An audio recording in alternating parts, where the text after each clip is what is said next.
বিরুদ্ধে, কখনো হাসিনার বিরুদ্ধে, কখনো হাসিনার দালালদের বিরুদ্ধে, কখনো দিল্লির দালালদের বিরুদ্ধে। আমরা বারবার দেখেছি আমাদের সাথে, আমি জন্মের পর থেকে যখন থেকে বোঝা শিখেছি, আমরা বারবার দেখেছি দুই সরকার, আওয়ামী লীগ সরকারকে দেখেছি অফকোর্স, আওয়ামী লীগ সরকার সবসময় দিল্লি দালালি করে দিয়েছে। সবসময় আমাদের সমুদ্র বন্দর ভাড়া দিয়েছে, ভাড়া দেয় না, বন্ধ রেখেছে আমাদের সমুদ্র বন্দর। তার পরিবর্তে শুধুমাত্র দালালি করে দিয়েছে। আমাদের সাথে না তাদের প্রতিবেশীর সম্পর্ক ছিল কখনো, না তাদের রাষ্ট্রের সাথে রাষ্ট্রের যে সম্পর্ক থাকে তা ছিল।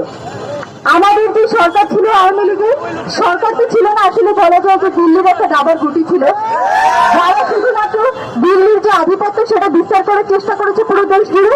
বাংলাদেশ নিয়ে তাদের কোনো কনসার্ন ছিল না। আপনারা দেখেছেন বছরের পর বছর সীমান্ত হত্যা হয়েছে, কখনো আমরা চোখে চোখ রেখে বিচার চাইতে পারিনি। আপনি শুধু সীমান্ত হত্যা না,